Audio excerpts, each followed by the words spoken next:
Three, two, well, one. Welcome, Khye. Thank you so much for having me. Thanks for coming. Yeah. Khye is my first guest today. A little bit interesting thing about Khye and I was we met a very long time ago. Through cheerleading of all things. Yeah. Yeah. And then we didn't really keep 10 in years contact. ago. Was it 10 years? Has it been 10 years? I think it was 2010. Yeah, most likely, yeah. Because that was I joined the cheerleading team when I was still in the army, I think. Because that's when I met back Fairu. Fairu asked me to join the team. Yeah. Okay. Yeah. But throughout all these years we didn't really keep in contact, like we were not close friends or anything. We just basically see each other on Facebook and Instagram, and sometimes I'll comment a little bit here and there. Yeah. But it's only recently when Khye started your first podcast. Yep. Yeah.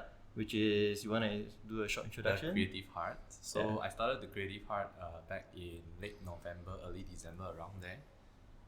It's basically a podcast where I sit around with people who are either on the journey of trying to figure themselves out, or is tasting a little bit of success. Basically, to sit down with them and try to figure out what it means to live a fulfilling life for them, and basically to put together a collection of stories, and hopefully whoever actually watches, because it's on YouTube as well, or listen to the podcast, can actually get some value and actually see that success is not too much of a distant thing, and that through everyday people's stories, that is something that's actually attainable, not something that is those lucky few that is actually able to taste it.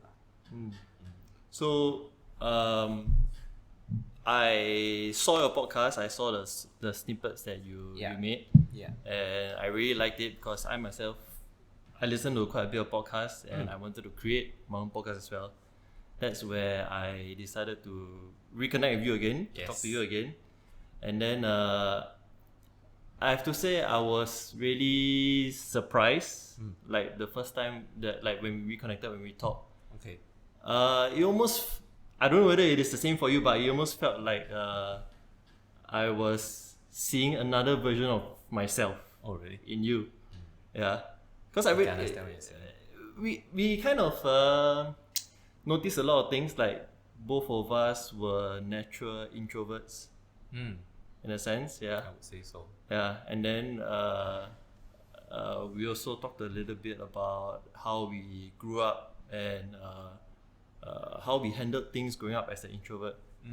Yeah, I thought that was very interesting because you talked a bit about self-esteem as well, right? Growing up as an introvert. Yeah. Yeah, and then you want to share a bit about that part about? So with regards to self-esteem, or rather, growing up, right, because I actually came from a family, I'm the only child in my family, so I never knew what it's like to have siblings around me. People always ask me, like aunties, uncles, and sometimes friends also, even like sometimes I'll still get questions like that nowadays, although very rarely now, that you're not lonely, man. Do you feel lonely as a growing up as a single child, kind of thing? But then my answer to them is always, I don't have anything to compare. Like, I will never know someone who has siblings how they actually feel. Likewise, they will never know how as a single child I will feel. Like, I don't have a benchmark to compare, like whether I'm lonely or not. Like, even though you get what I mean. But what about your friends? I'm sure you have friends who... Yeah, so I have friends who have siblings, definitely. I mean, actually, I don't really have that many friends who also grew up as a single child. But for me today, it's like, you guys seem to have like, a different kind of fun. For me, my version kind of fun is, my friends are like my siblings, like especially those very close ones. So, I think it's not so much about low esteem growing up as a child, but more so, I think I'm someone who actually thinks a lot to myself. Maybe because you don't have siblings to actually bounce off, things off each other. So I'm very. I think about a lot of things. in my dome, in my head, right? So growing up, I always tell people that now I'm also in the financial industry for like the past 10 years now. I dare say that if it's not for in this industry, I don't think I think I'm still not as outspoken as compared to a lot of people. But I think that if it's not for this industry, if it's not for this career for the past 10 years, I don't think I'll be able to enunciate my thought processes or ideas as well as compared to myself last time back in uni and things like that. So that's the other thing that I found interesting also, because we were both natural introverts. We grew up as natural introverts. But our profession both require us to be extroverted. Like you need to communicate with clients, you need to talk to people.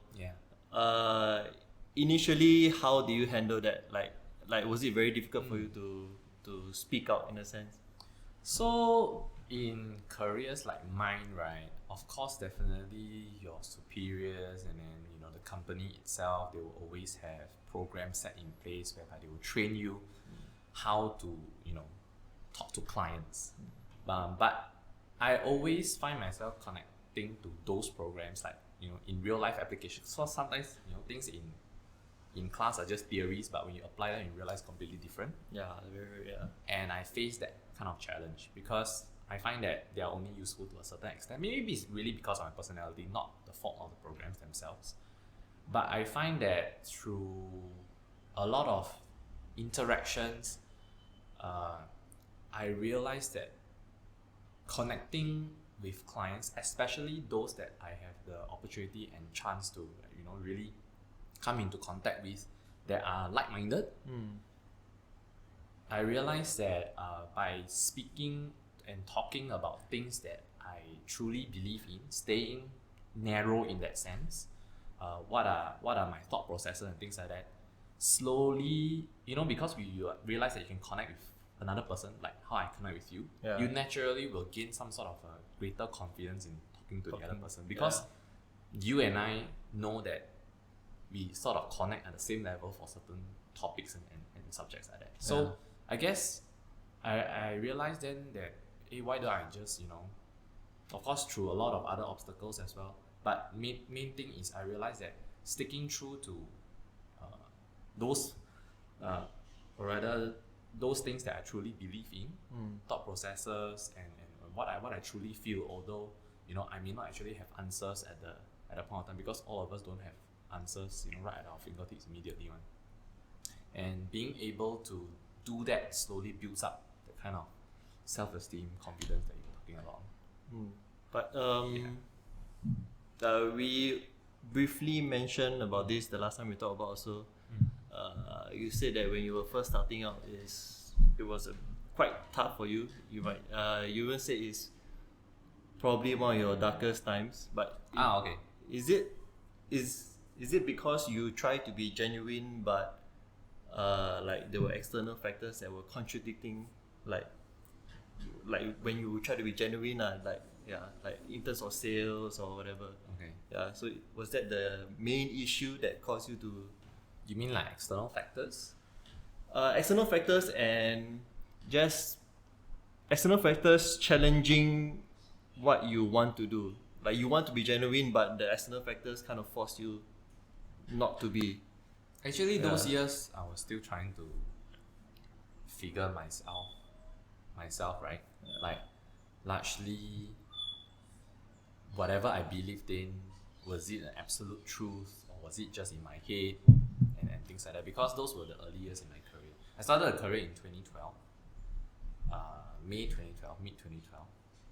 So with all the excitement of what an insurance career actually promises, because my family members, I mean specifically my mom and dad, so we are the only three in the family. So my mom and dad were previously from American insurance company as well, but back in Malaysia.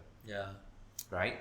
So I've seen the kind of hardship they've actually gone through, and also basically what the career can actually bring to the family. And I thought it was actually meaningful.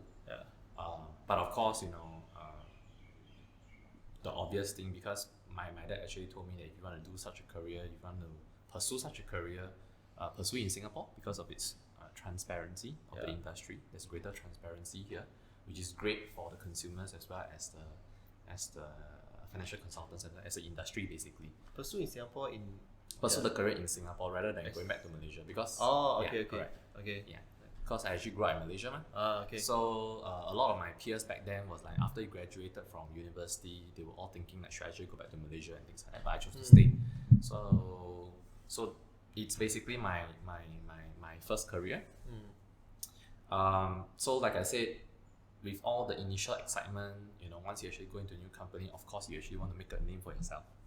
So yes, that was when it's not so much of a struggle yet, but it's more of finding my foot on the ground.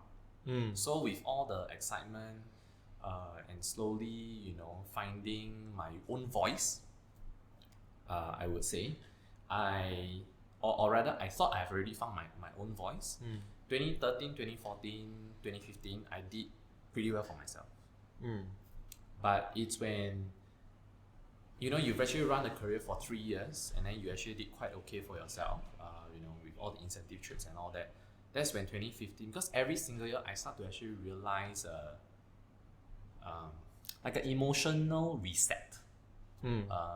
Every single 1st of January, because that's where our sales calendar actually closes and another year of production year actually starts.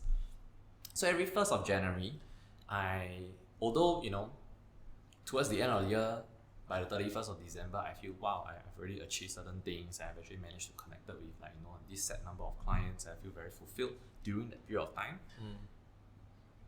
Every 1st of January, I legit felt quite empty. Yeah. Because your numbers reset lah. Numbers reset on screen because we always have this sales system, right? Yeah. You can actually see it live being set to 0. Yeah. And then that's when reality sets in. You have to actually do the same effort again to actually run the whole sales career. Not that sales career is bad. It's not that I'm not passionate about it. It's just that I slowly realized through those dark years, I'll talk about them later, is that I'm just not wired that way.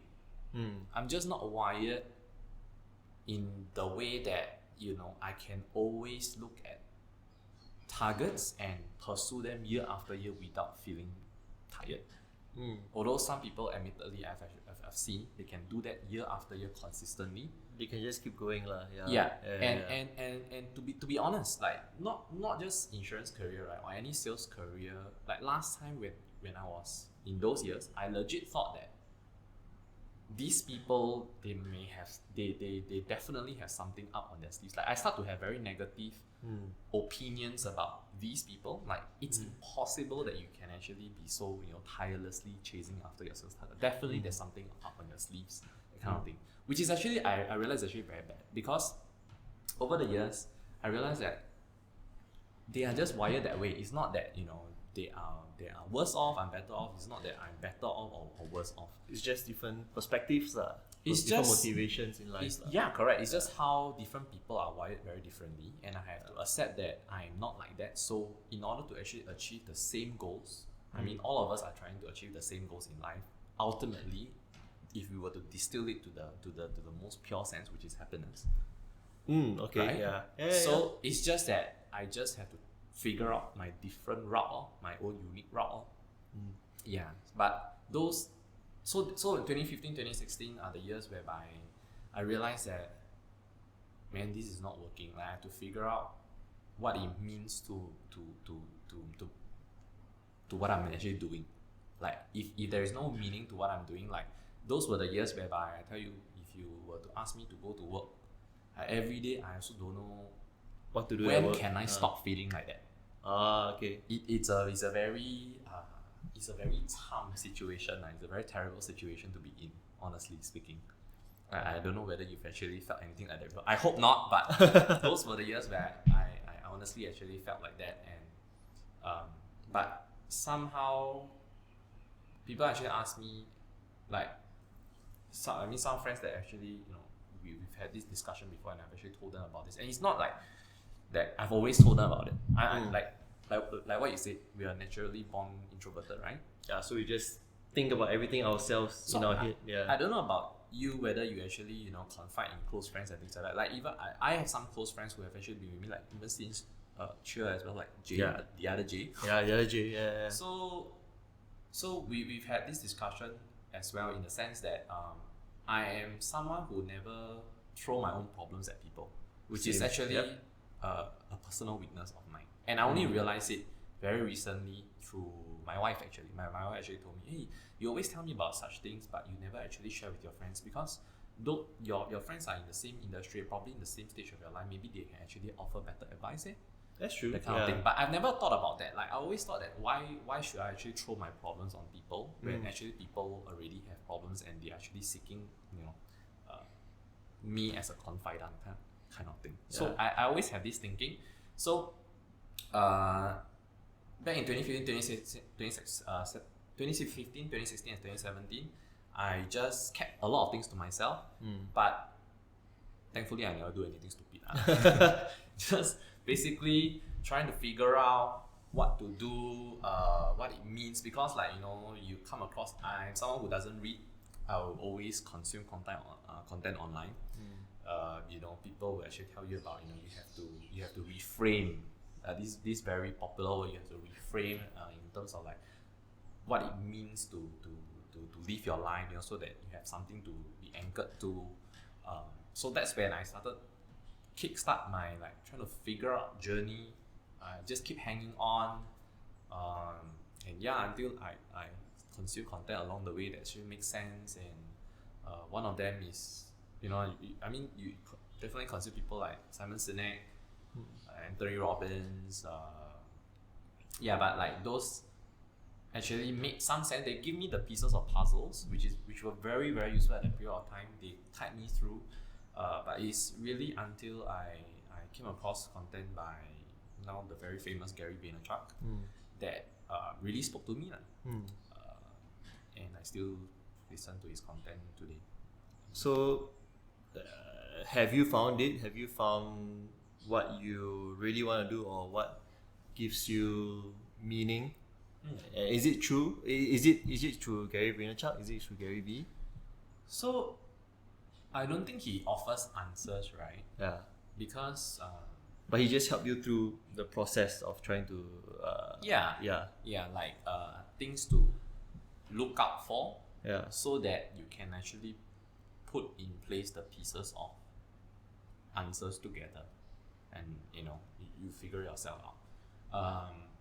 I think I'm still on the journey. I'm definitely, honestly speaking, much better off mentally, and also the way I measure it is based on my relationships, based on how I actually treat people, which is definitely much better. I don't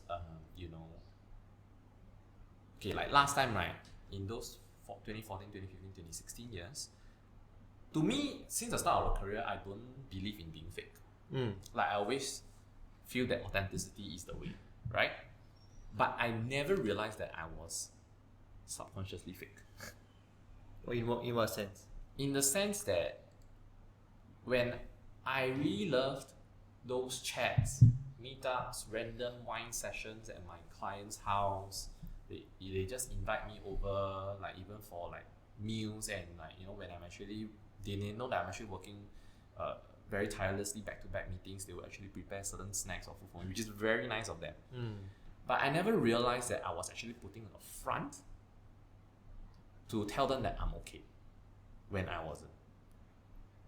Okay, I get what you mean. You get what I mean? Yeah. So in that sense, I wasn't being authentic. I wasn't, because I always saw that as a financial consultant, right, you need to be strong for your clients because you're in the business. Yes. But I don't know, maybe this career to me, I feel that when I became more human, of course you always have to actually do your job very well, whatever you're supposed to be doing for your clients and things like that. But people connect with people, and they also don't expect you to be this wonderful human being who has figured out every single thing in their lives. You don't have to be perfect, in a sense. Correct. Yeah. Right. To be talking to them, to be even to even qualify to sit down together with them and have coffee and tea. But that's what I viewed myself that's what I was supposed to be. Yeah. It's only through the years whereby I slowly relate to them. Hey, I'm also like that. you've actually gone through certain challenges, you know, and I start to slowly relate, like, you know, my friends also going through the similar challenges to, like, I'm also trying to figure this thing out, you know. That's when I start to pour a little bit of myself in our conversation, and I realized that the effects of my relationship with my clients is that it becomes relatable, like even I can feel it. That's when I feel that this must be the more solid reason for me to do what I'm actually doing.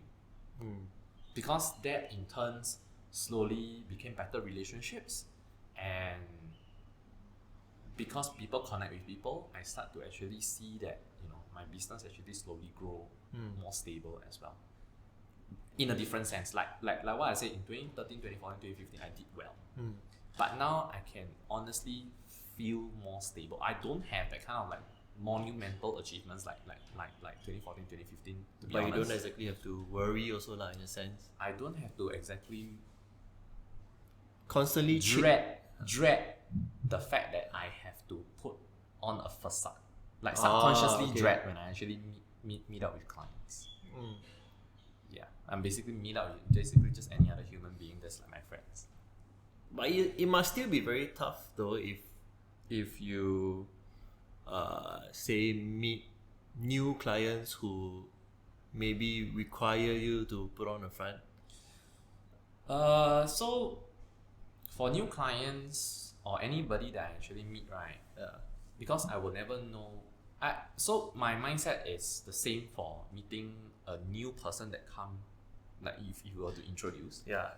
Not necessarily for a financial planning meetup. Yeah. Or just like anybody like anybody. So any new person. I put in the same mindset that that I'm okay to be myself now. Okay. Yeah. But I'll put on expectations right up front that, you know, I won't like list down, this is basically my expectations, but I will be like, oh, this is the way I actually do things. Right? So if you're gonna sit in the planning with me, basically these are the stuff that I actually have to find out about you, and we'll actually bounce back and forth what you actually believe in, and I'll try to like catch what are the certain things that you are passionate about, so that we can relate on the same level. But I will stick to what I'm truly good or interested in, and I no longer put on a facade whereby You just do it to try to close sales lah, basically. I don't put on In a a sense. facade whereby I try to small talk. Okay. Yeah. Last time, it's not that so much about I try to close sales. Last time, it's like I try to almost like small talk so that hopefully you will feel that I understand what I'm talking about. Yeah. But now, I find that because through this whole self-esteem and confidence thing, right, I'm more okay to tell you, no, I actually don't know. Can you tell me more? Yeah. You won't try to pretend to know something that you... Yeah, because right now, I feel that over time, hey, actually nobody really knows everything. everything, and of course, a lot of people which I can really empathize actually are in the position where I was, so I can relate to them better. Like sometimes we do actually talk about things whereby I kind of know they were also putting up a facade which I used to do, so I can empathize now. Like I will, and that ability to be able to empathize and not be able to judge, which is the next thing, which I think is actually very important, makes me feel that I have so much more to give in the relationship, whether it is a clientele, consultant relationship, or just friends. And that, because these are the things that actually, these are the areas or topics that I can really relate and I'm truly passionate in, although, you know, it's not directly linked to my career. But yeah, it's just something that I feel a lot more confident talking about. But I have to say, I think generally, I mean, maybe this from my own personal experience, not many financial advisors are like you, I would say. I think most people will probably be more sales driven, but I get it that it's just because of the environment that they are in, right? They're forced to be sales driven. It's all about numbers. So in that environment, do you feel like there is a disconnect between you and the environment? Like, So, not really, right? The short answer is not really. yeah, Because maybe you can relate to this as well in other aspects of life, of work. yeah,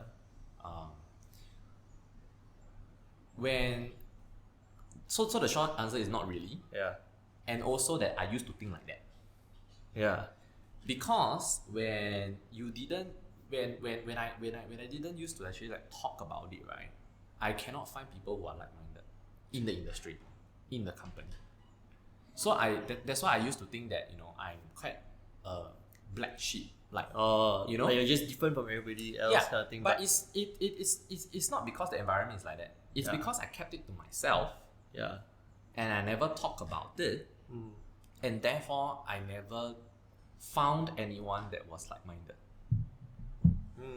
But when I started to talk about it, when I started to be more vulnerable, I truly realized that what it means by vulnerability is strength. Because that's when you find people who are like-minded, going through the same situation as you, not in the sense that negative people, but those that are really trying to figure themselves out the authentic way.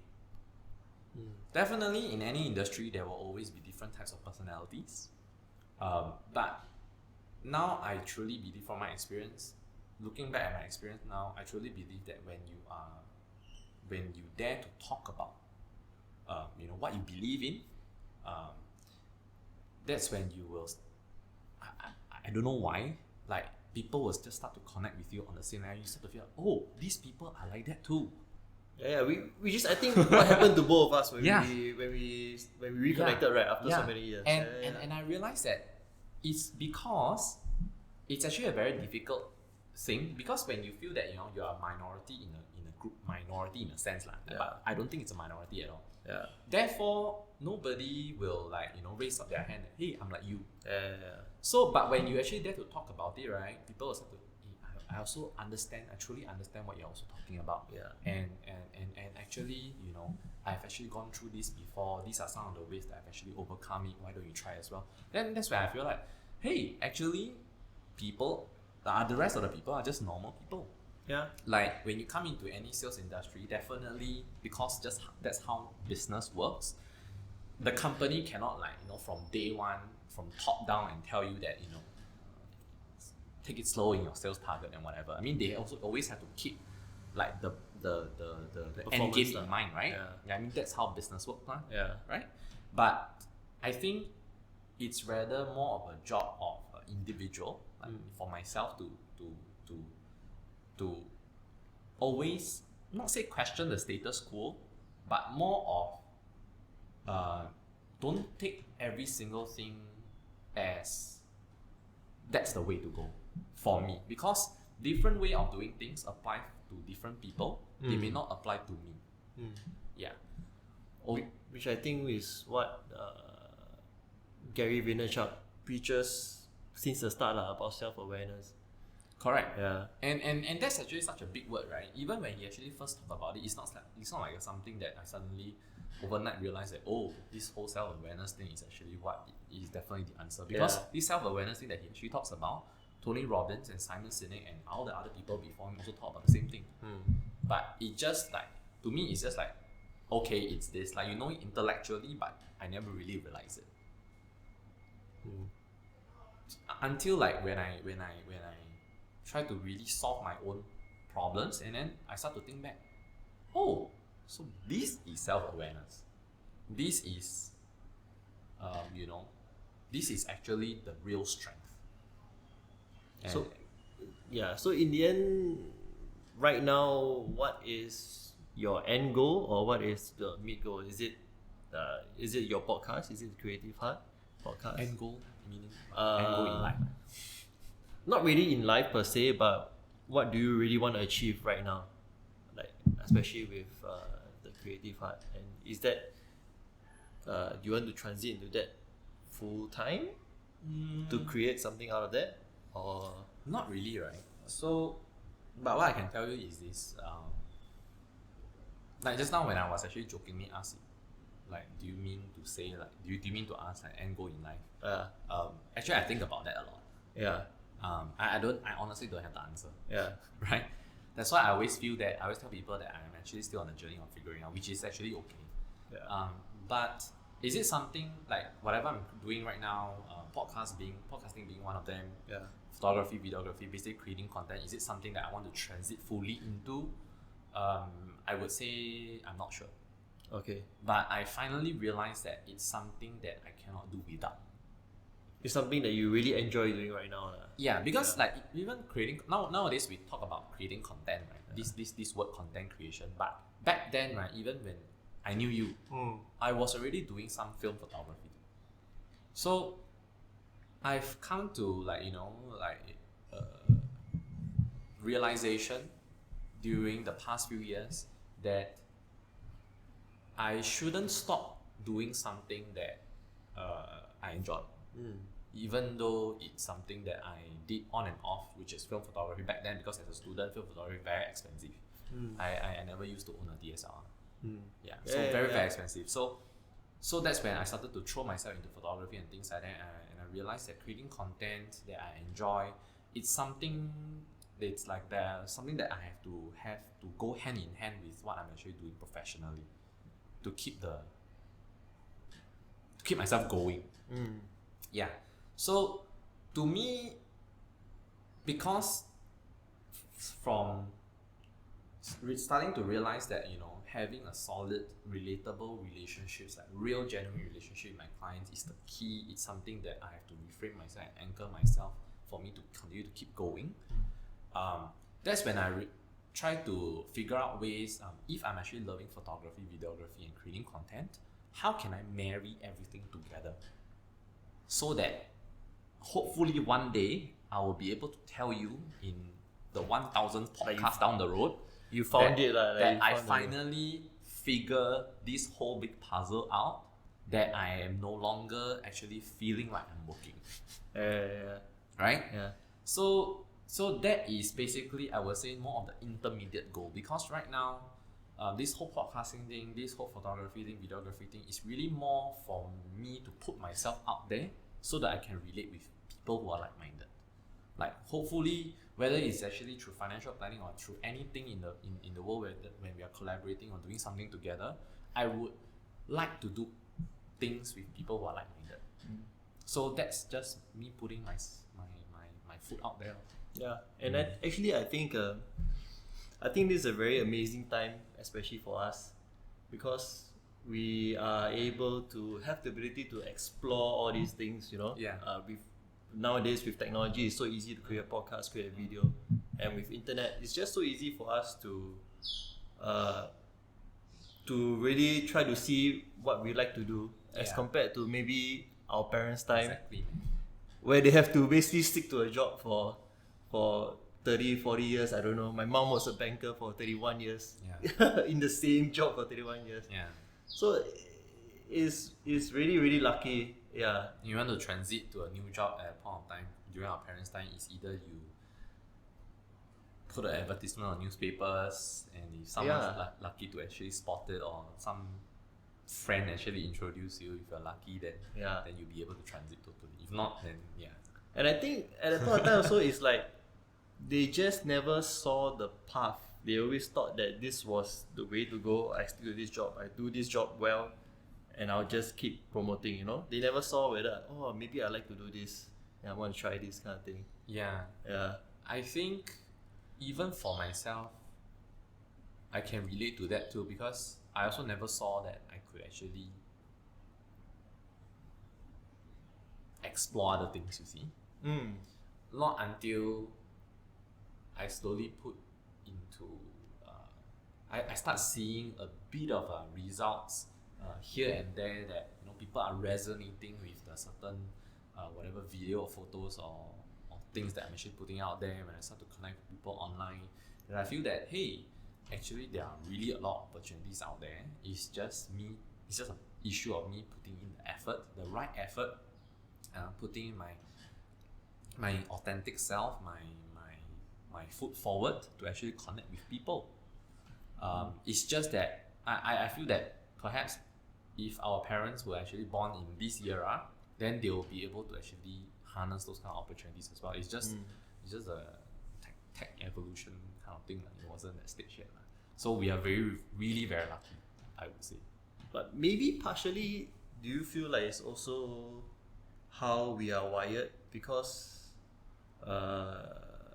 like we keep mentioning, because both of us are introverts, before we even start something, we really think a lot of the thing, and then we are afraid to take that first step because we keep thinking that, okay, I'm good at this, what if I try to do this and then I fail, then or you have like the perfect plan for doing something, but you know that your first step will not look as nice as perfect, and then you're afraid to take that step lah. Yeah.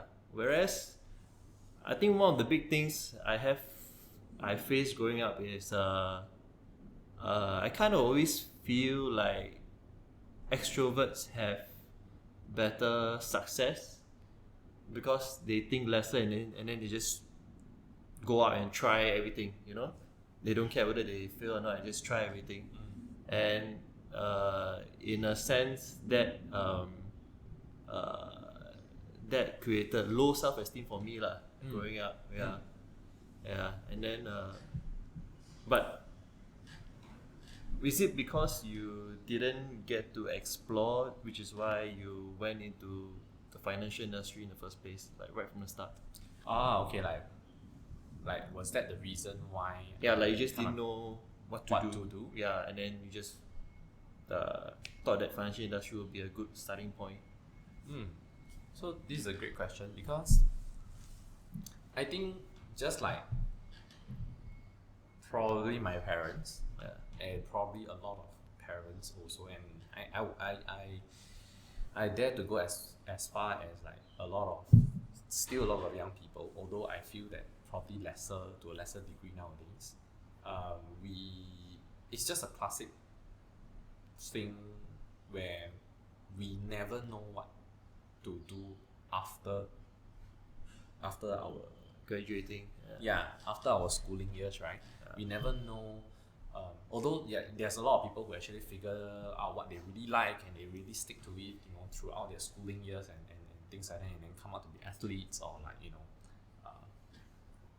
business people. Like, I never really understood how some people, like last time, like even friends, they can, like, because I actually came from the JC route. Like after secondary school, right, they are very clear that I will never go. I don't want to go JC. Like they can. I don't want to go JC. I want to go poly. That was something that was totally new to me at that point of time. Like, how can you be so sure? Like it's a very How was that interesting person choice. actually? So you would be the kind of friend that I would actually find, oh, how come you are so sure? Like, don't you think that JC is a better bet in life? Like, I was that kind of person. So I guess even though the school curriculum and syllabus and everything always try to like inject things about critical thinking, encouraging critical thinking and things like that, but it's like through subjects that they actually discuss not really about life, actual real life, right? So I guess the system works in such a way that I was never thrown in the position whereby, hey, Khye, you really need to actually figure like whether you actually want to do this or not, kind of thing. Like I just follow the route, and then it just happened to be there, and then it just happened to be there, and then like it just like in any in most families, I would say that you go for the best bet like come up with the best results that you can actually have out of school, and then like get a stable job. So the question really started kicking in and became more of a reality when I was in uni when you really have to make a call for yourself, like what are even the majors that you want to do. Like it's no longer a set of like things, you just follow this route and then everyone takes the same O-levels, A-levels and blah blah blah. And uni was like the first choice. Like choosing economics, I came up from an economics degree, was like, why did I even take economics? Like, it's not something that I realized I enjoy anyway. Then coming to the final year, then I realized that what am I going to do? Like economics, what are some of the options? Like I always imagine myself, am I going to one day sit on a desk writing some policies, reviewing policies for for But- the government or like But you took it at the time because you thought you were good at it. That's all. Is it? not good at it. Like I thought it would be interesting because like JC, Okay. it was something that economics sounds cool, sounds fun, but like in uni is totally different, right? Yeah. Like it's not that it's not fun. You Yeah. definitely have some kind of passion for it, and then you will find it fun, which I totally didn't have. Like I actually found a lot of my electives were more fun. Yeah. Like history, I specifically like loved history, but and I realized, which is a good point to talk about this right now, because I realized that I really love history in the second year of uni. Yeah. And second year of uni, right? I don't know about other universities, but like NUS, you can still kind of like it's still in time for you to switch major kind of thing. Yeah. But I never did. Why Although not? I realized that I liked it because I never saw what were the job prospects for history. Oh yeah. Okay, that's true. Yeah. So Okay. now you understand that I was like in that mindset whereby stick to the safe things, Yeah. but not knowing that the so-called safety would actually expire the moment I graduate. Yeah. I'm just kind of delaying it, and that's when I really realized that I don't know what to do upon graduation, and then that's when I started to actually think, what do I really want to do, and I found that one answer, that little bit of an answer for me that point of time is I need to do something that's actually I feel meaningful. Do you? That was like the short answer, right? Meaningful. Then that's when I started to see what's meaningful around me, and then that's when I also saw that what my parents were doing back in Malaysia kind of meaningful, like because they were telling me all the stories, right? And then as a single child kid, my parents seem to be doing something that's actually meaningful. I don't mind trying. So that's how I actually got into it. So in a sense, it was also influenced by your parents, lah. My parents. Yeah. Which is, okay. Let me ask this first. Then, do you blame them in any way? Like, like could they have let you explore more other things earlier in life? They didn't stop me from exploring anything. Okay. So in fact, right, like nowadays, like doing photography, videography thing, you know that nowadays in terms of post production, you need to do a lot of photoshopping, Lightroom, Yeah. Final Cut Pro, and that kind of stuff. Yeah. My dad especially really believed in computing skills since Windows 95 time. Okay. Yeah. So he was Like, really into I always computer. remember that. So he was a director for his agency back in Malaysia. Yeah. So there is always his secretary PC. So they will always have, I remember meeting every single Friday evening from 7 to 10. So as a single child, you just not go anywhere, right? Because both of my parents are like in the meeting. Just So stay in I will the just office. sit in the office and I'll be in front of the Windows 95. Yeah. And Malaysia always have like, that kind of illegal CDs. Yeah. Like counterfeit CDs of the different kind of software. You remember those kind of CD whereby you have 100 over softwares inside? Yeah. And then those were the MP3 player days Yeah. and like, Macro Media. Yeah. Do you remember this company?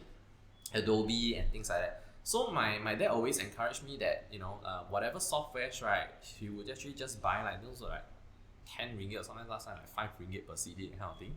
100 over softwares, you just go and explore. Yeah. So that was actually how I learned computing skills. I'm never in computing background, but I was interested in like, of course, games, that kind of stuff, PC games, strategy games. But other than that, I'm always trying to install this software, not knowing what it is, and see what it does. Just trying to figure out and do it. Yeah, so those were the early years where I actually realized that I love actually creating random websites. Those were the HTML, Macromedia, Dreamweaver, I still remember that kind of software. Adobe, the very, very early version of Adobe. I never actually told anyone this, but like as a child, I'm very into like boy bands and girl bands and that kind of stuff. Those were the MTV period. Yeah. I was a very huge Britney Spears fan. Okay lah, they were very popular back then. I was a very huge Britney Spears fan. Yeah. I was a very huge Harry Potter fan. Yeah.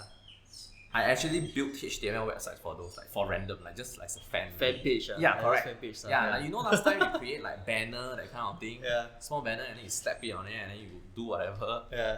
Type in whatever content. Those were my early years. I'm trying to figure out. So, no, I don't think my dad or my mom actually said that, no, you should actually stick to your studies, and then they actually gave me venues to explore, which I did.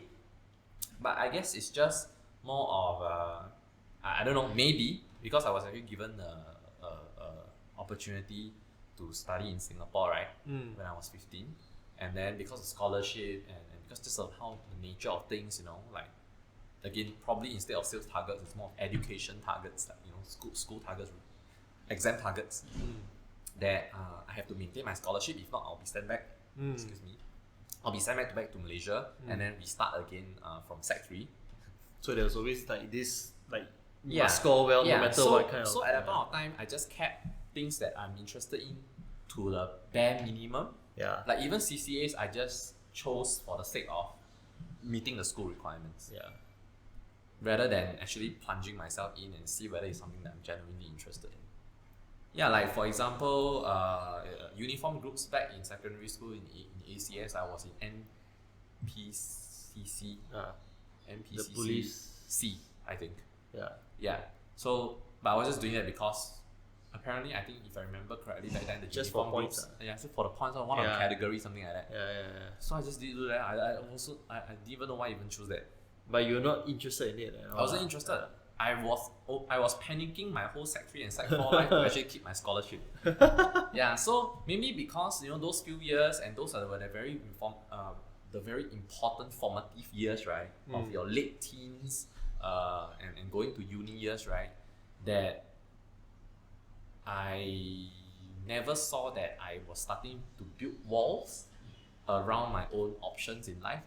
That only when I'm thrown into like my 3rd, 4th year of my career that I realized that, hey, I've actually been in this bubble for quite some time, and that's when I started to contemplate again what kind of child I was like back then, and maybe there were answers there lying somewhere, and that's when I started to slowly figure out. So I mean, the answer is telling this whole story. Basically, what I'm trying to get at is I don't think that my parents have anything to be blamed. In fact, they were giving me all the opportunities. It's just that because they're still in Malaysia, right? So in Singapore, when you're without parents, and then when you are like being sort of more or less governed by your boarding school masters at that point of time, when I was staying in boarding school, and your teachers, it's all about academics. So maybe that's why. So I think I had a very different route. After O levels, I felt that I didn't exactly know what I liked, but I knew I didn't like O levels. I didn't like the idea of you study many years and then everything comes down to one exam. Yeah. So that was the reason why I didn't want to go for A levels at all. Yeah. Okay. Yeah. So even though I could go for JC, I just chose to go the poly route. Yeah. And then I basically I don't know whether it's because I was like a rebel then or some sort of teenage angst or whatever. Okay. But I chose like the most distant, like no prospect kind of so-called no prospect kind of course. I went to film I went to study film. Because usually even if you go poly, people will go and study like business or what, or engineering, you know, IT related stuff. Yeah. But I just wanted to do whatever seemed cool Okay. Yeah. Then I think I was very lucky that I had a very supportive mom also, because she's been working in a bank for such a long time. She also saw that this would be a good opportunity for me to explore other things, you know, because she was basically stuck in one job for 30 over years. Yeah, so she allowed me to just do whatever I want as long as I score good grades, something like that. Yeah. And then I think that really opened up my options and perspectives at a very early age. Okay. Yeah. But did she encourage or discourage you from following her footsteps? No, she just didn't say anything. Okay. Yeah. So I think that is one thing that I don't know whether she did it purposefully or accidentally I don't know whether, but I think that's something that she did very well when I was growing up. She didn't project what she wanted onto me, like her like basically she didn't say, oh, you must follow this route, you must have a stable job kind of thing. Yeah, basically she just kept quiet. Yeah, as long as I informed her of what I wanted to do. Okay. Yeah, so I told her, okay, I want to try this, she'll just, oh yeah, okay, then she'll just let me go lah. Okay. Yeah, so that allowed me to meet many people, especially older people, earlier in life, and allowed me to see that that more things that there's more things out there rather than just studying, get a degree, everything. Yeah. Even though eventually I went to get a degree. Yeah. So in that sense, where you are now and what everything has come into, what the world has come to now, right? Do you feel like maybe education system is not as relevant now? Like like I always feel that, like my own personal opinion is the education system is disconnect from the rest of the world. Especially since we can have knowledge anywhere, right? Like right now it's so easy to learn everything. You just have to search something, there's always a YouTube video about it. Yeah. And you don't exactly need like a paper qualification to be proficient at something. You know, if you are really interested in something, you can always learn it elsewhere other than school. And then I don't know whether you have any opinions about this, but it's just I do. The reason why I actually paused, right, is because I always try to be as honest as possible when it comes to such questions, because it's easy for someone to be pretentious about such answers. Because the popular notion nowadays is really, a lot of people always say that education system is less relevant. But even people are on this side of the fence, I find that a lot of them don't really speak from their own experience. Right? So, to me, reflecting back personally for my career and what I'm actually doing, I mean, like, economics has very, very little to do with financial planning, because economics is actually more of macro policies and things like that. Yes, you'll be able to draw some relevance, but they are like basically theories. Provide some foundations here and there, but you know, because I never actually studied all the way until masters and PhD, I also don't know what that entails. Maybe that could actually be relevant, but I don't know. Some of my friends actually went to MBA for economics and things like that, and they actually feel that it's a very useful thing to actually have. I'm not sure. Their map is not my territory. I don't know. But I feel that education is still education itself is relevant. It's just that maybe the system, the curriculum right now for most part of the world, particularly in Singapore, it's applicable, I think, if you are in engineering, other healthcare, and law and things like that. But if you're talking specifically about like creative industry, business, specifically business, like I would say for marketing and business, really, because even though I'm not from that degree, but because of the nature of my career, which is essentially a business, and I've actually spoken to different business professionals and different marketing professionals, there's very little relevance. Because unless you are going to MBA and above, you are basically learning business knowledge from professors who have never run a business. That's true. Like that's very, very true. So I mean, if you're talking about curriculum, maybe in culinary or like cooking and things like that, maybe that one is relevant because like you are learning from chefs and things like that, right?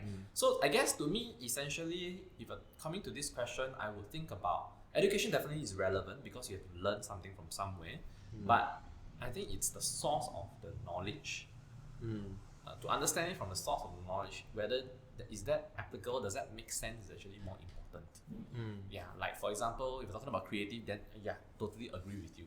With the search on the YouTube, you can actually learn things within like 2 to 3 hours. Like recently, I felt suddenly have this feeling, right? You have that kind of feeling on a Saturday morning. I just wanted to learn this thing that I found it very interesting recently, which is Instagram filter. And I just learned it within 2 to 3 hours on the last Saturday. Like how to create an Instagram filter. Yeah, just download, go and Google search how do I make an Instagram filter on Sparks AR. That's all. Then I just play on because I have interest in it, man. But of course, you might have interest in it because it can be very overwhelming on the first one. And you have to be willing to clock in the kind of hours to follow tutorial, do some stupid thing. If it doesn't work, then you actually fix it a little bit before you actually do it. But I enjoyed that, and I felt that I learned something.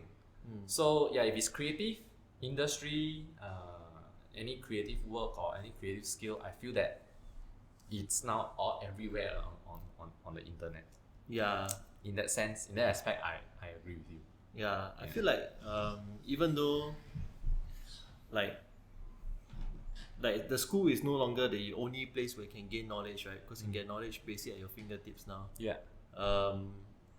But don't get me wrong. I think that maybe education systems all will have to change a little bit. But yeah, I still feel that school as a structure is still important. Yeah, it's basically for people to interact.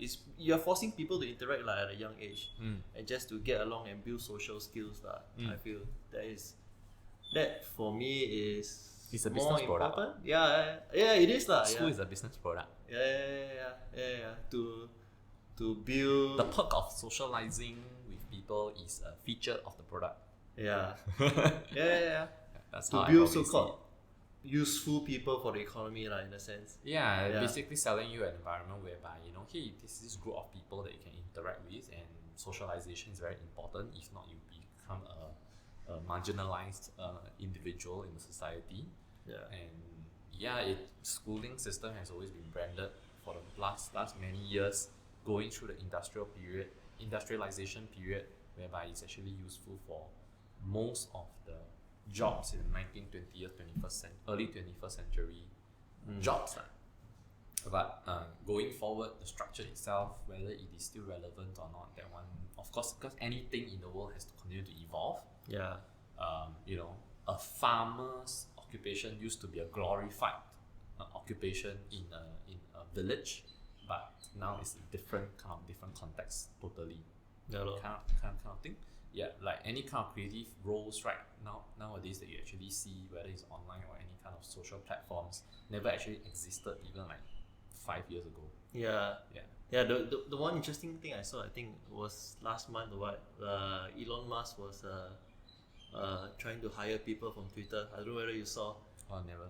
Sorry. So basically what he did was he was trying to hire AI engineers from Twitter, and then he basically posted he doesn't care what qualifications you have, as long as you can pass the test, he will hire you. So such changes in the industry is actually very important, right? Yeah. The more and more companies actually see the need for certain skills that totally doesn't translate from if you have certain degrees, that means you have certain skill, things like that, would actually change the demand for like schools. paper qualifications. Correct. Schools, The current structure system. So I think definitely it will continue to evolve. Yeah. Just like many other things that are continue to evolve in society, which is quite cool lah. I mean, like, I'm always for changes because it means that if I felt that I never really had the kind of opportunities, as the system actually changes and things like that, I'll be able to keep a lookout for what are the next opportunity for me as a person. Speaking about changes in future, is there anything that you are very excited to see in the future? Like just anything. It can be any random thing, whether it's technological or So I'm very very interested in photography and videography, right? Yeah. I am very interested in which I think is gonna come out in the near future, in given another 1 or 2 more years. It's a self-following camera. So I don't have to do drones so can much. kind of do that, right? Drones. Yeah, but you still need to control. I've seen drones that can follow, no? Yeah, but you still need to on and off it, right? Oh, okay. What I'm So you saying want is that totally autonomous kind. autonomous. Oh. You know, like I just let it go, then I just on, and you know how to focus and do all the algorithm and things like that. You know, for whatever purposes, whether it's actually for vlogs or for cinematic filmography or anything like that. Yeah, I'm interested to actually see that.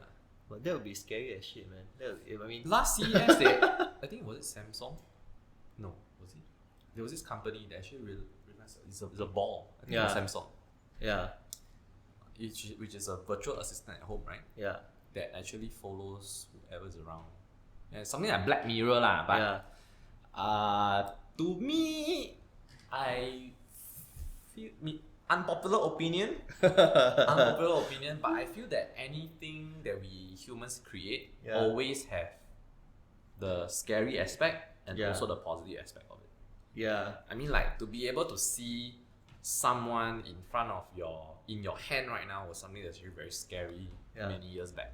And these are some of the things that where I actually read and I start to relate, right? Like, have you seen that kind of? There's this picture that's very, very fascinating to me personally. Yeah. If you can actually slap it on the video, that would be the best. Yeah. It's this New York.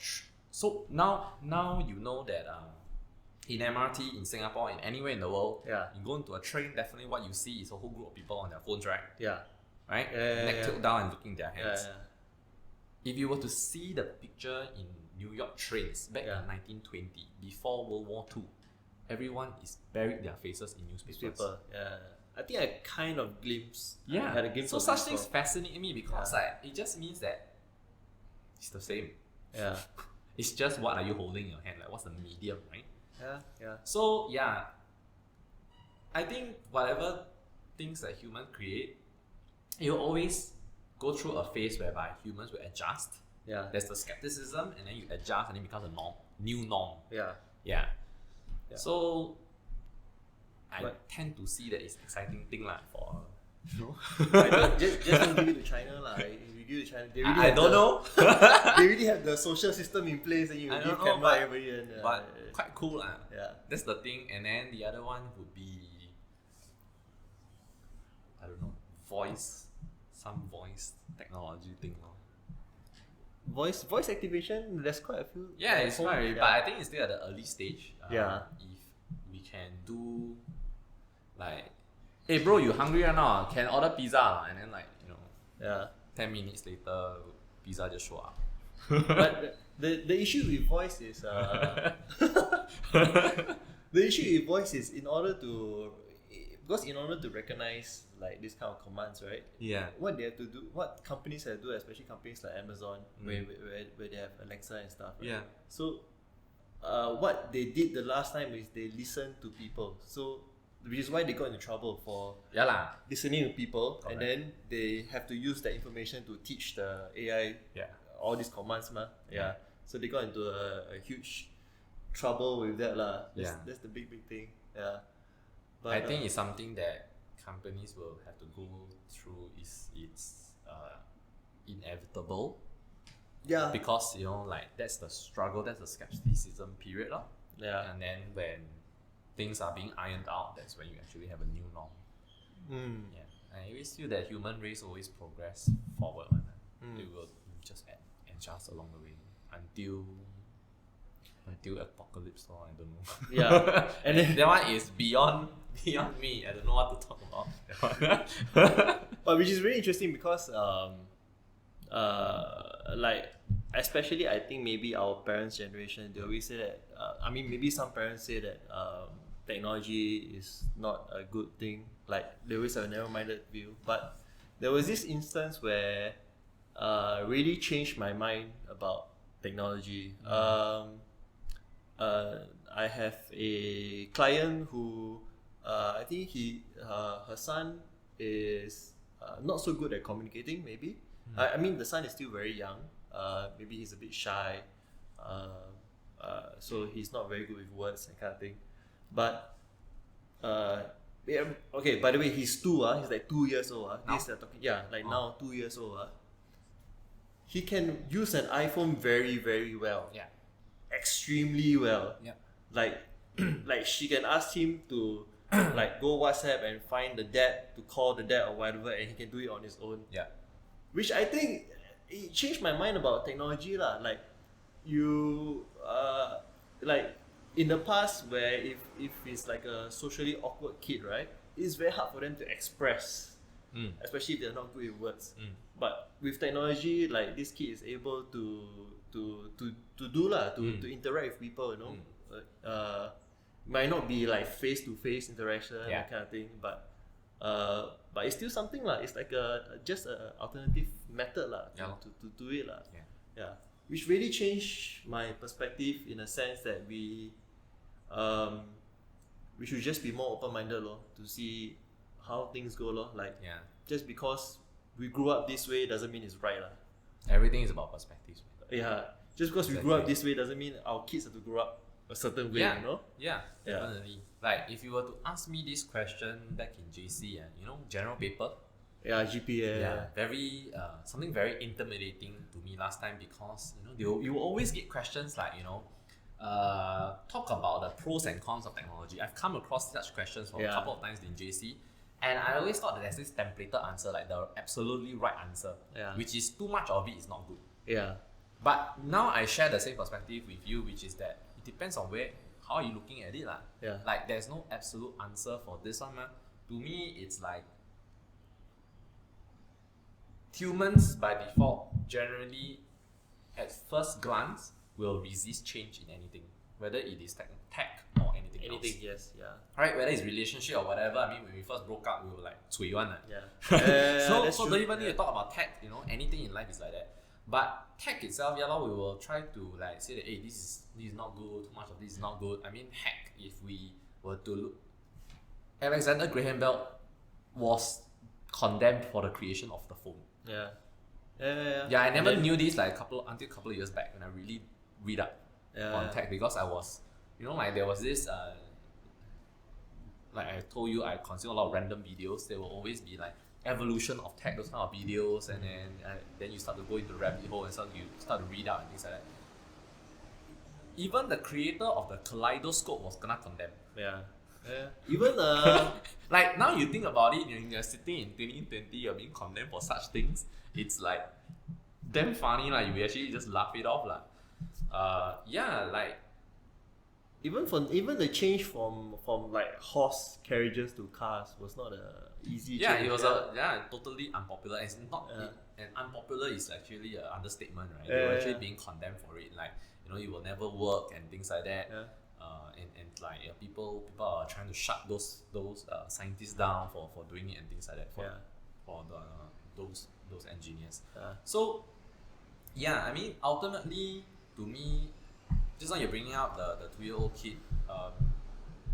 I'm sure you've heard a lot of this too. A lot of parents have very different opinions on this. Like they honestly, I'm not a parent myself yet. I'm sure a lot of parents will actually disagree with me because I'm not a parent. But you know, I always try to envision myself what kind of parent I would want to be. Like, I mean, not necessarily like you have to be a parent and you will realize it, like you will always have certain things that you already know you will do or won't do, right? So to me, I am not a buyer of when you have a kid, it means that you shouldn't have an iPad or iPhone until about 5, 6, 7 years old. I mean, like nobody is to say that which right age you should actually have a phone or not. It's your opinion anyway. Right? It's not scientifically proven and things like that. To me, it's really more of like my future role as a parent. What are some of the ground rules? What are some of the expectations that I have to set? And I have to be firm or like bend or be flexible or things like that when I introduce certain things to my future child. Like to me, I feel that it's very ironic when I see parents whereby they tell them that, you know, you should spend less time, like they'll be very firm with the kid that you should spend less time on the iPad and things like that. And yet because the baby cries, you appeases him or her during dinner time by shoving an iPad in front of him or her just to shut it on and then so that he or she can actually finish the dinner. Right? So you're contradicting, you also don't know what you're actually doing. So to me is I'm perfectly fine with my kid. Like, heck, 6 months you are rolling on top of an iPad, okay lah. Yeah. I mean, unless there is scientifically, research that actually says that really proven with cases whereby it really damages the brain and that kind of stuff, then we'll see how it goes. But even so, those researchers were being funded by different companies, right? It's also hard to say, right? Correct. Like there's confirmation bias. And Correct. Yeah. But it's because we grew up at the age where we saw the transition, right? We saw the transition of internet being introduced, internet getting popular, and then devices coming in, technology. But I think what many people don't realize is that our future kids will never see this transition. They will never see a world without screens, like without an iPad, without a phone. You know, like they'll be born into it basically. They won't see like, oh, last time you have to use pager lah, you have to use like a physical phone lah. No, there's no screen at all. The only screen is maybe a TV screen, but yeah, even then also TV screen. Yeah, your parents will say, don't watch too much TV, that kind of thing. I'm sure back in the 1700s, 1800s, when the car was first created, there were two Americans like us sitting over a coffee or beer having the same conversation that our future kids will be born into a world whereby there are 4 wheels all around the road. Yeah. We were born in a world that has like 4 wheels. Yeah. Basically, we've never seen like horses until we go travel. Yeah. It's basically all cars really. Yeah. Yeah. So it's like, who are we to say that, our kids getting into technology is not the right way? Yeah. Yeah. Whereas if there's always that possibility that, hey, if you introduce technology early, there can be benefits, right? Because maybe technology will just continually evolve and they'll be familiar with it. Yeah. In 10, 20 years time down the road, I don't know what's going to happen lah. Yeah. By the way, do you follow?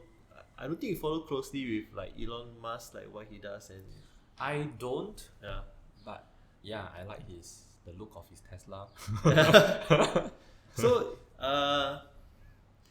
I think Tesla is basically. So I do listen to some podcasts where they interview Elon Musk, and then for what I know is Tesla is basically like a kind of toy company for him to basically, number one, gain more money.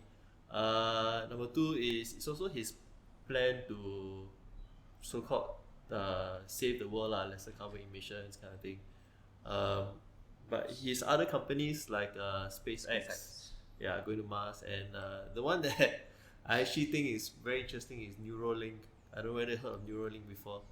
So his idea is that I hope I'm not butchering this now, but his idea is that communication nowadays has been limited to 2 fingers.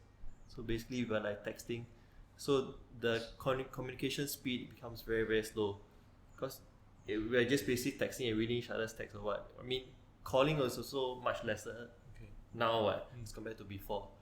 So his idea for Neuralink is he basically wants to combine consciousness into AI. Yeah. So eventually the so-called bandwidth of communication will be much higher. Like if I think something and then you immediately get it, so we can communicate much faster. I've seen that in Black Mirror. I don't know, man. So I've seen that in Black Mirror, definitely. Yeah, so it's definitely a very controversial thing to do lah. Because but basically he sees it as AI is not going to be something that can be stopped. So instead of stopping it, why not embrace it? Yeah, why not combine into it in a sense? So actually, this is one of the things that I'm excited to see in the future, to see what happens with this AI thing. Yeah. Sounds interesting. Although I don't have an opinion on it, but it sounds interesting. I don't know whether we actually live to see that. Yeah. Then, but do you have any thoughts about like Mars? Like, if you were given the opportunity, would you be interested in space travel or even going to Mars? Just a very random question. Yeah. The first thing you ask this question, the immediate response in my head is that means that I have this kind of money to afford it, right? Yeah, but Then after that, I thought about, can I actually use that money for something else? oh, okay. To possibly create something else. I don't know. Do something else that and if it's do I want to go to Mars to actually travel and explore? I Yeah. would not rule that out. Yeah. Why not, right? Yeah. But is it a one-way trip? As of now, it seems like it. So It's a one-way trip, then maybe not. then I have to ask like what's on the other side, and can I take all my loved ones with me? Yeah. Yeah. But I mean, I think the idea for SpaceX, and I think quite a few companies are trying to do it, Boeing as well, is to basically create space travel more of a common thing for people to do. Yeah. Like part of like a new forms of travel tourism, right? Or is it Yeah, more like for, tourism yeah. Is it more for sustainable, like to sustain the human race, or is that No, it's just basically For like, tourism, For tourism, yeah. They want to make then it. I would just see like people ask me, if you have an opportunity to go to Iceland, would you go? Sure. Yeah. But then again, if I have that kind of money, then what we're talking about, how much right now? I don't know. There's no like There's only a waiting list, right? It's like I like those top 1% that actually is like it's open to them so far. Yeah. They can afford it. I don't know. I don't know what's the price on it. Yeah. And if I can really afford that, then number one thing for now, things that I'm actually passionate right now is that I will want to complete 47 prefectures of Japan first, because that's what I'm interested in. How many have you my completed wife, already? 27. Okay. 27. More than halfway. I'm gonna clock another 2 end of April. Hopefully the situation will be okay You're not for us scared to of- do that by end of April. You're not scared of the virus, as of now, I would think that I'm as scared as Singapore, same lah. That's true. Yeah. So 47 prefectures, and then I would love to see Africa. Okay. Africa's not that difficult to go right nowadays. It's not difficult, Yeah. but of course some countries is still a challenge, right? Yeah. It's still not as accessible, and that one is next level kind of travel. It's not so much about comfort. Although now, I mean, whenever we travel, we don't necessarily have to stay in very comfortable hotels. My wife and I are perfectly fine as long as we can actually somewhere soft to sleep on. Got bed, got shower, can already. Yeah, correct. So we love traveling, and hopefully, for those countries who are less accessible, we'll be able to do that in future after we've done the 47 professional. We are really giving out a lot. A lot of people say, hey, you go back to Japan again. Say, yeah, I understand. There are other countries, beautiful countries to actually see as well. But we love the culture, something about the Japanese culture. Although of course, again, there's different opinions, and even the Japanese have different opinions about their own culture as well. But we actually, what comes to our radar is actually more of we're paying attention more of the positive things in the culture. It's just something that we relate. I mean, some people can actually say that, you guys are Singaporeans, how come you are relating to a very foreign culture? I don't know, I don't have a very clear answer. Does it mean that we are less loyal? Does it mean that we actually always have the opening of grass is always greener on the other side? I don't think so. But it's just that sometimes when you're interested in something, that's what naturally gravitates. You naturally gravitate towards. The part that I find it I'm also very interested in Japan. The part that I find it very interesting is I find how they choose what traditional things to keep and what technology advancements to go for. Very interesting. Even though certain things like the bullet train is very, very good and everything. It's a very complicated myriad but things coexisting together. But yet they still try to keep to cash. Yeah. A lot of places still use cash, lesser credit cards and stuff. Yeah. Yeah. So So that part is very interesting for me. Like, how did they choose to do all these things? this will be even more interesting to you, I think. Yeah. Because personally, so I don't have formal education on this. It's Yeah. basically based on what I read, based on the things that I'm interested in. Again, I actually always go down the rabbit hole and things like that. But I firmly believe that this is actually rooted in their culture. Yeah. Specifically, even when you're looking at their beliefs in terms of spiritual beliefs. Japan is probably one of the only country I feel that. So I think a lot of people who actually been to Japan will know that there are two primary religions in Japan: Buddhism and then there's Shintoism. Buddhism, we are all familiar with it. Shintoism is actually more of having the respect and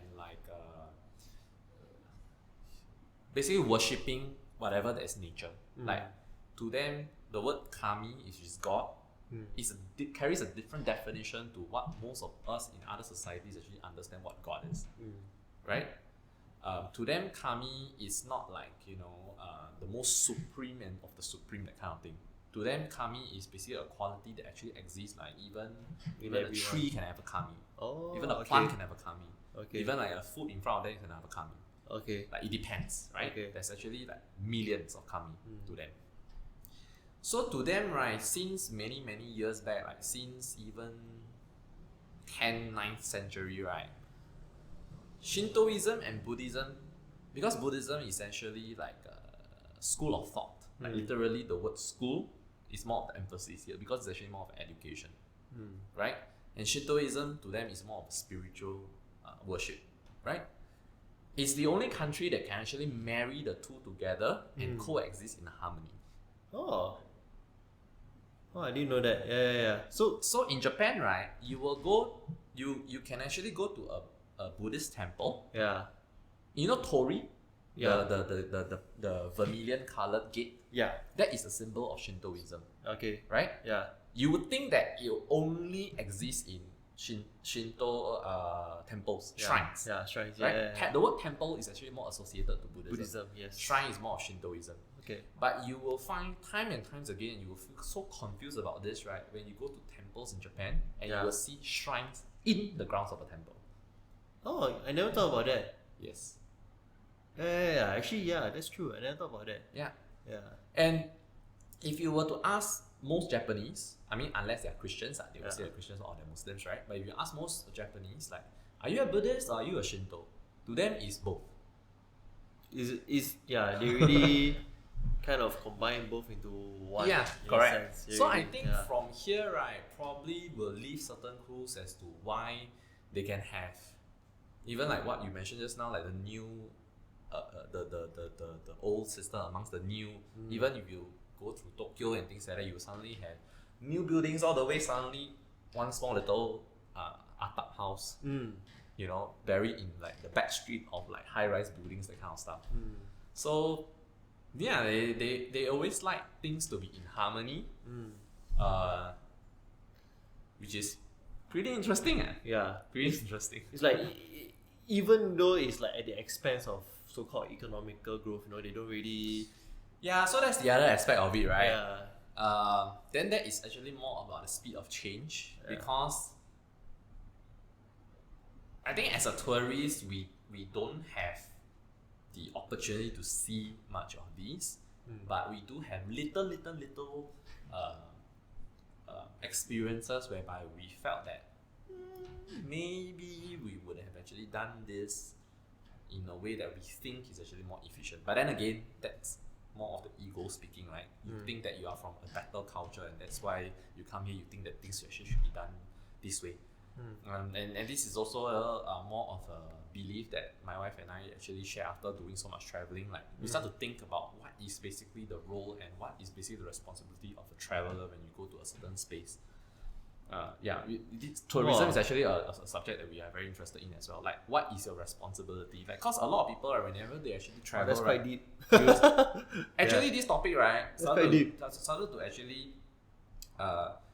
other than history, back in uni, when we did geography, right, we touched on certain topics on tourism, and that's when I started to, there's actually this area of discussion as well. Yeah. Like when you're actually in a space, in a foreign space, other than you interacting with the local culture, you subconsciously are bringing in your own culture as well. And you are putting a yardstick whereby things should actually be done this way, just like back home. That is why a lot of like, cause we are naturally interested in Japan, right? So we are in all those like tourism of Japan kind of forums, Facebook groups and things like that.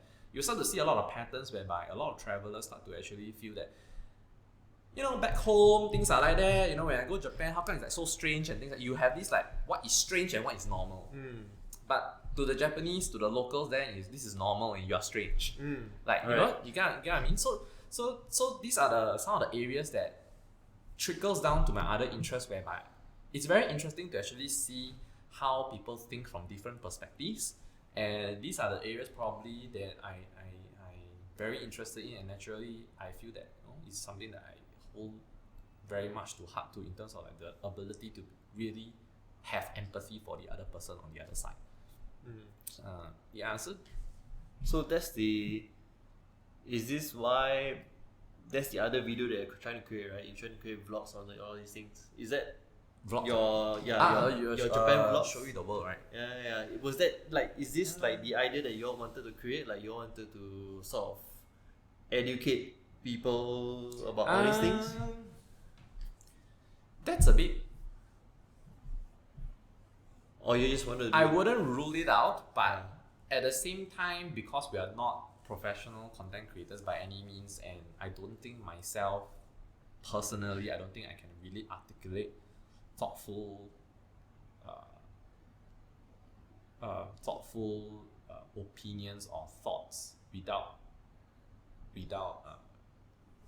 having any prejudice, that kind of thing. So I don't think we are seasoned content creators yet. The idea of Show You the World, when we first actually created it, is because after the 8th and 10th prefecture that we have actually seen, and people keep coming to us that going to Japan, we want to go Kyoto, Osaka and Tokyo. This is the golden triangle that everyone actually goes to. So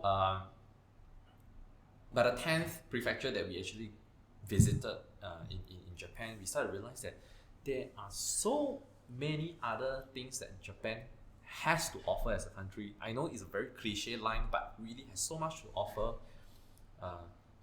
in terms of experience, like the taste of what Japan has to offer really to any travelers is so much more than this golden triangle. And these are the prefectures whereby you will only see locals, and some people may actually, if they have different opinions, you do you, because definitely as a first time traveler you will want to see like what is the amazing stuff about Tokyo, Kyoto and Osaka, because you heard so much about it, you want to actually for the first time go there and experience all this, which is fine. But if you have a time, if you want a different kind of experience, go out of these 3 prefectures and really see it for yourself. And for us, what's really interesting is maybe back to personally for myself, back in 2015, actually 2012 is actually the first time I actually visited Japan. But 2015, 2016, 2017, each year I actually would go there. Yeah. And those were like the dark years, right? Yeah. But I started to actually pay attention, because in a country, I always believe something about travel is that you will have different perspective on things. To me, I like to think that I become a bit more open-minded to absorb new things. I started to see a lot of old people. When I say in Japan, old people don't mean 60 plus. Old people in Japan means 85, around there one, which is crazy in my opinion. Yeah. And those 85, right, that with 85-year-old oba-san and oji-san, the uncle and aunties, right, are not with their walking sticks. They are walking just as fast as my wife and I, if not faster. They are riding bicycles. They are walking their dogs for hours. They are climbing up, those 100 over stairs up to the pagoda of a temple daily. This is a serious case, because this is a real case, because in 2016 we were doing our pre-wedding shoot Kyoto, suburb of Kyoto. Oh, nice. Yeah, this Oba-san came to us and talked to our photographer and the makeup artist. The makeup artist that we were with, that we hired, very fluent in Japanese. So at a point of time before we actually started to take up Japanese lessons, Japanese language lessons, she translated to us that, oh, you guys are here to actually take pre-wedding photos. Like very rarely we have tourists actually coming to this suburb area of Kyoto. Yeah. Like, where are you guys from? Oh, Singapore. Oh, it's very nice. Then we started to ask her, you are here to offer your prayers? Yeah, I walk here every day. Oh my god. Every day, 100 over steps, bro. Oh my god. Yeah, so that's when and she looked so happy. And then I started to come across, like, you know, husband and wives in the 80s and 90s still holding their hands, and like when we start to ask them, when we start to actually pick up lessons and things like that, like in Japanese, we start to try to come out of our comfort zone a little bit, start to actually converse a little bit in our broken Japanese, and then we realized that the uncles can be 80 plus year old, still happily doing their whatever small little jobs, be it in a cafe or like, you know, pruning plants on the side street, but they earnestly look so happy doing what they are doing, and not even dreading, like, you know, like a lot of the uncles and aunties that we have actually seen maybe in hawker centers or wherever, right? They're sulking throughout, not wanting to actually do whatever they're doing. So that's when I started to actually, I'm very passionate about, these are the inspirations to me. Like, if I ever have the fortune, right, or blessing to live until that age, right, I will want to know what have they been doing. There has to be a reason, one, man. Cannot be they just relax, chill like that. Suddenly 85-year-old, they're happy. Everyone goes through hardships, right? Everyone actually goes through. The only thing that's actually different is just different versions of hardships.